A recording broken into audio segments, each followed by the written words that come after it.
Ons waai vereers by Koffsies en beweeg aan na Maties om te kyk hoe om te pad. Net so.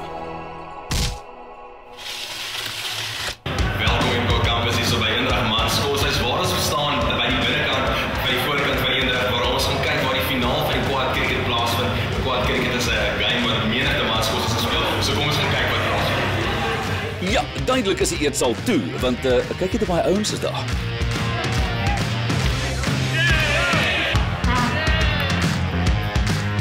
Daar's hy, dit is somer en cricketseisoen op Matieland. Solank elkeen van die ouens weet wat span hulle pad, behoort die game maklik te wees.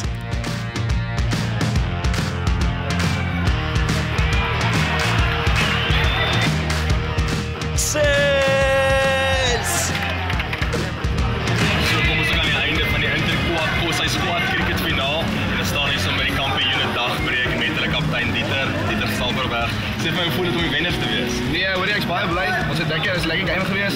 Goed begin, goeie lopies aangeteken. Toe ons het ook net met die bal goed gegaan. Ek glo ons is maar altyd daar van die begin af. Sê vir my, ek is seker of die ondersteuning het julle 'n bietjie gehelp, julle het baie ondersteuning gehad. Nee, albei is so ek weet baie dankie vir die ouens wat gekom het. Dit sou nie 'n ver stapie gewees nie, maar baie dankie vir die wat hier was. Ons glo dit ons gedra. En ons is seker of as hierdie nou op televisie gaan kom en so en dan gaan 'n paar handtekenings en uitgedeel word, is julle reg al voor al die goals wat julle gaan toestaan. Weet jy nee, man glo mos maar wat jy wil hê, so ons het reeds 'n paar penne gekoop vir die manne uitgedeel. So nee, ons is reg vir die ding. Maar as jy kan kom, ons is reg. Dit is baie lekker om hier te gehad en ons sien uit om volgende jaar waar julle dalk weer oorwinning mag hê. Baie dankie Abraham. Ja. Dankie. Wanneer jy tot volgende jaar praat ons weer. Goed, ons sal weer